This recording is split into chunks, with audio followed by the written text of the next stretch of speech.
자, 2015년 전국의 초, 중, 고등학생 2,400명을 대상으로 또는 학부모 2,400명을 대상으로 진로교육 실태조사를 한번 했습니다. 그런데 초등학생 때는 직업을 뭘 갖고 싶니 하고 물어보면 운동선수, 교사, 요리사, 의사, 경찰, 판검사, 변호사, 가수, 과학자, 제빵, 제과원, 아나운서, 방송인 이런 식으로 나온다고 합니다. 근데 중학교 때도 특별히 변한 건 없습니다. 이렇게 나오고요. 고등학교 때 역시 교사, 뭐 기계공학 기술자 및 연구원, 경찰, 정보 시스템 및 보안, 또 뭐 간호사 거의 비슷하잖아요. 이런 식으로 초등, 중등, 고등학생이 희망하는 직업 순위가 10위에서 다 교사, 요리사, 경찰에 들어간다는 겁니다. 그런데 학부모 희망 직업을 또 이렇게 조사를 해보니까 뭐가 나왔냐면요. 공무원이 가장 많이 나왔습니다. 중등교사 많이 나왔고요. 교수, 초등교사, 간호사, 의사 순으로 나왔습니다. 그래서 부모님들의 희망 직업은 어찌됐든 보수지향적이고 안정적이고 사회적 안정, 고용 안정 이런 것들을 가장 크게 생각했던 것 같습니다. 부모와 자신이 바라는 직업을 공통적으로 신분이 보장되고 정년 연한이 길며 가장 안정된 직업을 제일 선호하고 있더라라는 겁니다. 근데 여러분들한테 강조하고 싶은 거는 뭐냐면 저는 여러분의 세대를 안 살았잖아요. 우리 세대는 우리 대학교 다닐 때는 차도 없었고 우리 때는 핸드폰도 없었고 또 이런 시대를 살았던 사람이잖아요. 그래서 가장 안정적인 직업을 원하고 있잖아요. 근데 여러분들은 디지털 세대에서 살았잖아요. 그래서 우리는 살아보지 않은 어떻게 보면은 어른이 돼서 디지털 문화를 만났기 때문에 디지털에 대해서 자꾸 이렇게 가까워지려고 노력해도 잘 안 되잖아요. 근데 여러분들은 디지털 세대에서 MZ 세대라고 표현할 정도로 어떤 그런 세대에 살고 있잖아요. 그렇기 때문에 부모가 제시를 하죠. 저도 우리 아들, 딸들한테 제시를 합니다. 너는 성향이 이러이러하기 때문에 사기업 같은 데 들어가면 경쟁력이 있어서 막 열심히 막 투쟁하고 이런 것들이 좀 부족해서 너는 안 될 거야. 그래서 공기업이나 공무원이나 했으면 좋겠어. 이렇게 부모들은 이야기를 하잖아요. 근데 우리 큰딸 같은 경우는 어때요? 조금 뭔가를 이겨내고 도전적이고 이러기 때문에 사기업을 들어가도 돼요. 근데 지가 안 들어갔어. 그래서 어떻게 보면은 자기 부모들은 그렇게 막 열심히 경쟁적이고 돈 많이 벌고 이런 직업보다는 편안하게 살 수 있는 이런 직업들을 원하잖아요. 근데 저도 그렇고요. 근데 여러분들은 달리 생각하셔야 됩니다. 우리 같은 경우는 아는 것이 그것뿐이니까 그렇게 여러분들한테 또는 아이들한테 내 애들한테 이렇게 제시를 하는 겁니다. 그래서 여러분들의 생각이 옳을 수도 있습니다. 그래서 부모의 어떤 그 리드하고 부모가 어떻게 선택해주고 이런 것들이 반드시 맞다고 말할 수는 없어요. 자, 보니까 면허형 국가자격 취득에서 월평균 소득이 가장 높은 거, 그 한국직업능력개발원에서 지금 뽑아놨는데, 이걸 보니까 가장 높은 월급이 많이 받던 시절이, 도선사였습니다. 도선사. 그러니까 이거는 2012년도에 만들어 놓은 거네. 세계치를 지금 보니까 2012년도라고 나왔는데, 1위가 도선사입니다. 도선사가 뭔지 아세요? 항해 경력 20년을 해야지만이 그 자격증을 받을 수가 있어. 공부해서 딸 수가 있어요. 그래서 선박을 안전하게 수로로 이렇게 그 바닷길 있다가잖아요. 그거를 안내하는 사람이 도선사입니다. 그래서 그 사람이 월급이 제일 많았고요. 그 다음에 원자로 조종 감독자 면허, 원자력 안전법에 관한 어떤 시설물에 대해서 자격증인 것 같아요. 이것을 갖고 있는 사람. 운송용 조종사, 그러니까 비행사를 말하겠죠. 자가용 조종사, 사업용 조종사 이런 사람들의 월급이 굉장히 많았습니다. 또 전문의가 월급이 많았고요. 전문의도 마찬가지예요. 옛날에는 외과 의사가 굉장히 많았잖아요. 근데 지금은 조금 달라지고 있잖아요. 그래서 어떤 의사에 따라서 월급도 많이 차이가 나겠죠. 그리고 또 경량 항공기 조종사가 또 그 다음에 많았습니다. 그래서 벌써 항공기관사도 마찬가지고 전부 비행기에 관한 조종사가 가장 월급이 많았고요. 그 다음에 변호사, 그 다음에 치과의사, 그 다음에 경주선수, 그 다음에 의사, 호텔 경영사, 공인회계사, 한의사, 세무사, 아마추어 무선기사, 한약업사 또는 경비지도사, 변리사 등이 월급이 많았습니다. 그래서 이런 직업을, 이런 국가 자격증을 취득한 사람들이 월급이 이럴 정도 됐다는 겁니다. 그래서 여러분들이 학교 다닐 때 그 과에서 주는 자격증은 반드시 받아야 합니다. 그래서 나 공부하기 싫은데 알아요 교수님. 나 이거 예를 들어 사회복지학과를 나오면은 사회복지사 뭐 급수 시험을 봐야 되잖아요. 또 심리학과를 나오면 청소년 상담사를 봐야 되잖아요. 그런 거는 국가 자격증이잖아요. 그럼에도 불구하고 공부하기 힘들고 또 어렵고 5과목이나 공부해야 되고 6과목이나 공부해야 되고 그래서 그런 것들을 많이 놓치는 학생들이 있습니다. 그렇지만 제가 생각했을 때는 여러분들이 이거를 반드시 그 과에서 주는 자격증은 따야 된다고 생각합니다. 어떠한 일이 있어도 4학년 되기 전에 그 자격증을 모두 꼭 따시기 바랍니다.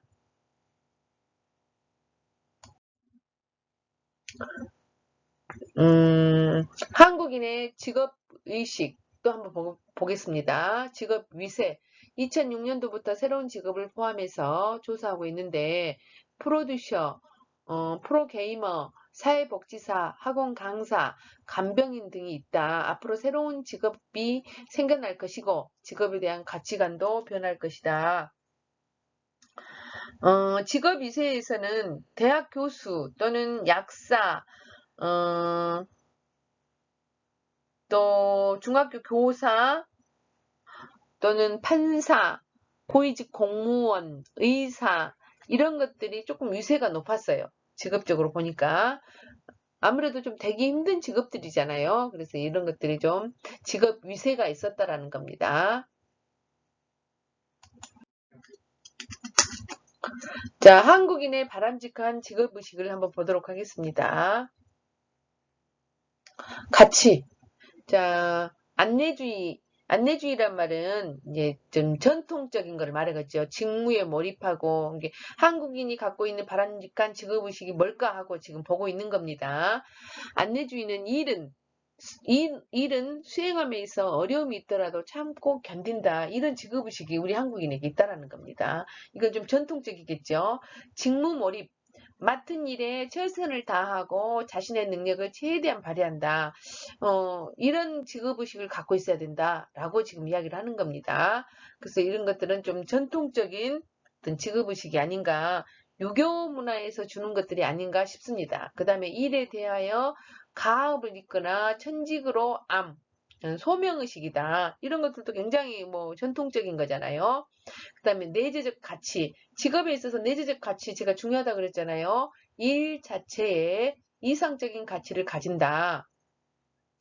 그래서 지금 안내주의라든지 직무에 대한 몰입이라든지 소명의식이라는 것은 가정에서 조금 고치를 해주는 어떤 것들이고, 그 다음에 내재적 가치는 학교에서 조금 고치를 해주는 것이고, 사회지향적이다. 이를 가지고 사회에 봉사하고 헌신한다. 이거는 어떤 사회에서 주는 고치다. 이렇게 이야기할 수 있겠죠.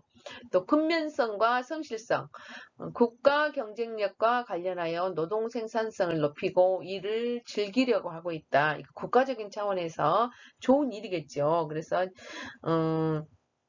1960년대, 1980년대는 보통 1960년대는 근면성과 성실성이 강조를 했다면 이제 1980년대 이후로는 좀 자아 실현했던 바람직한 직업의식이 생겨나기 시작했겠죠. 그 다음에 이제 서구에서 하는 것은 내재적, 사회적 취향 이거를 굉장히 강조를 하고 있잖아요. 그래서 안내주의, 직무몰입, 소명의식 이거는 전통적인 어떤 직업의식을 말하는 것이고 내재적 가치, 사회적 지향적인 것, 사회지향적인 것은 서구적인 어떤 직업의식이 아닌가. 그 근면성과 성실성은 우리 옛날에 어떤 1960년대, 70년대 이랬을 때 굉장히 강조를 했던 직업의식이 아닌가. 그래서 지금은 어때요? 자아실현이라는 내재적 가치, 자아실현이 가장 중요한 어떤 것들이 아닌가 싶습니다.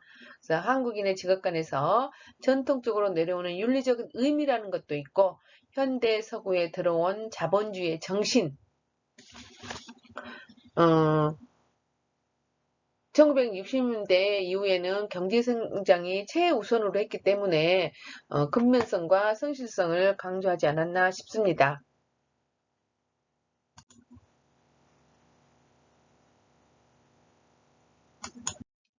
자, 한국인의 부정적인 직업의식을 보도록 하겠습니다.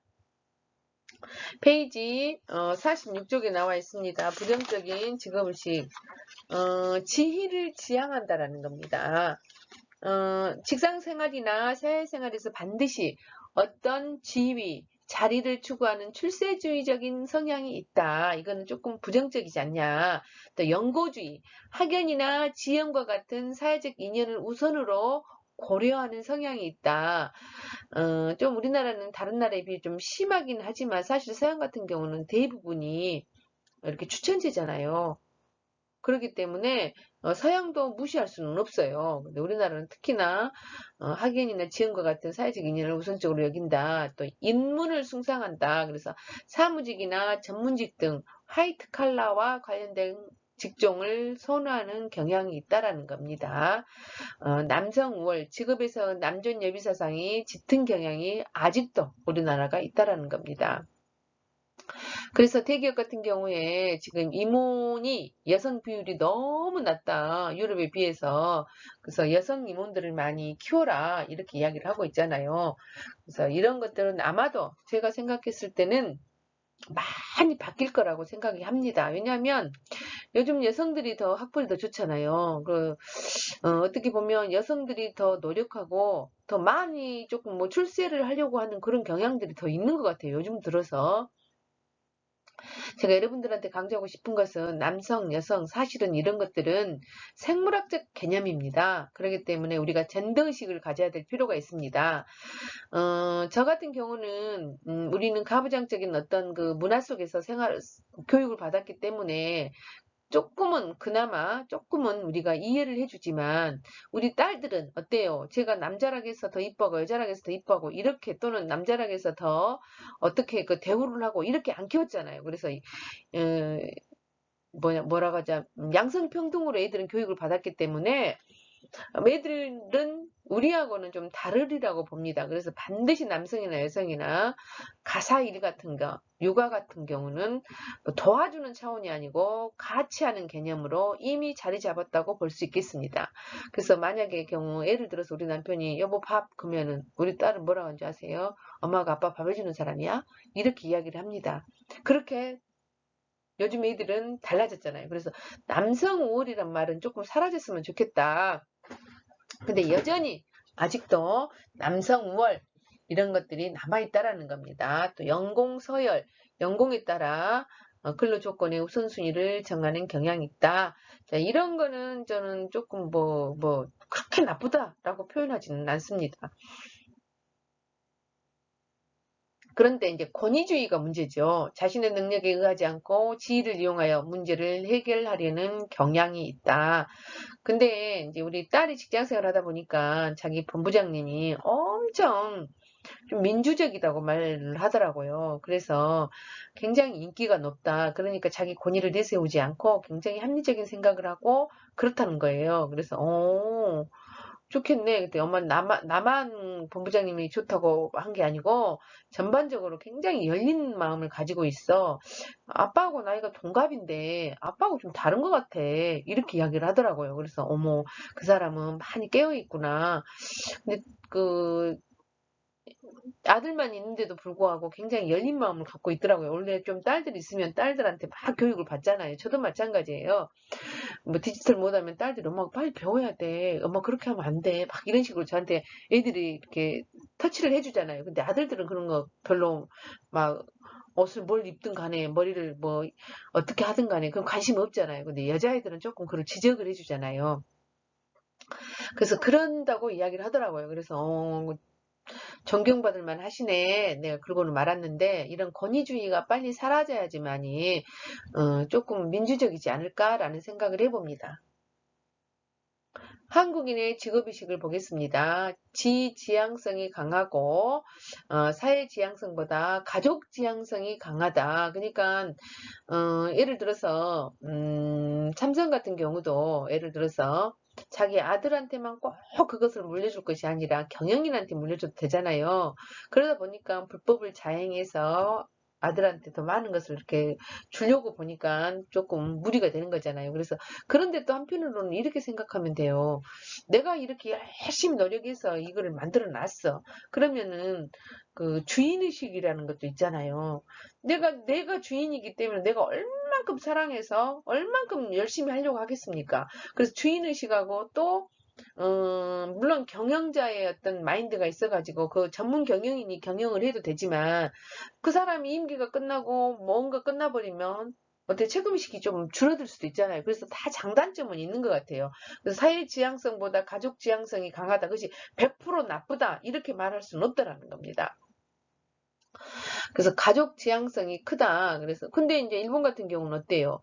가업이라는 것을 굉장히 크게 생각하잖아요. 도쿄대학, 동경대학을 나와도 자기 아빠가 우동집을 했어. 근데 그거에 8대째 이어왔어. 그럼 나는 동경대학에 다니면서 직장생활을 하더라도 아빠가 못하게 되면 그 직장을 그만두고 가업을 잇는 것. 이걸 굉장히 크게 생각하잖아요. 그래서 이것도 어떻게 보면은 나쁘지만은 않다. 그래서 다 장단점은 있다라는 겁니다. 뭐든지 학교도 마찬가지예요. 그 뭐든지 학교도 이렇게 주인이 있다 보면 그 주인이 이 학교를 잘 만들고 싶잖아요. 그러다 보니까 독재권도 있잖아요. 그래서 독재를 하다 보니까 또 나쁜 것도 있잖아요. 그래서 다 나쁘고 다 좋은 것만은 아니다. 그래서 법이라는 것을 최소한의 법을 만들어 놓는 것이 아닌가 싶습니다. 과정 지향적이라기보다는 결과 지향적이다. 그래서 우리가 결과 위주로 성과 위주로 하다 보면 우리가 스트레스를 많이 쌓이잖아요. 그래서 너무 물론 기업이라는 것은 이윤이 목적이기 때문에 어쩔 수가 없잖아요. 그렇기 때문에 어쩔 수가 없기 때문에 결과 지향적인 어떤 방법으로 나가버리게 되잖아요. 그래서 대기업이 힘들다 하는 것이겠죠. 형식 지향적이다 또는 운명 지향적이다. 형식 지향적이다는 것은 예를 들어서 우리 제사 문화가 지금도 있잖아요. 근데 공자의 나라 중국은 제사가 없습니다. 우리나라만 형식이 그대로 남아 갖고 있는 거예요. 근데 제사라는 문화는 사실은 우리나라의 미풍양속이지만 너무 형식적으로 뭐 그냥 뭐 많이 그 상에 넣고 막 이런 것들은 잘못됐다. 태계 이황의 이제 후손들은 뭐몇 가지 놓지도 않더라고요. 이렇게 신문에 보면은. 그래서 자꾸 신문에 보도를 한 이유는 너희들도 그래라 라고 모범을 보이는 곳이잖아요.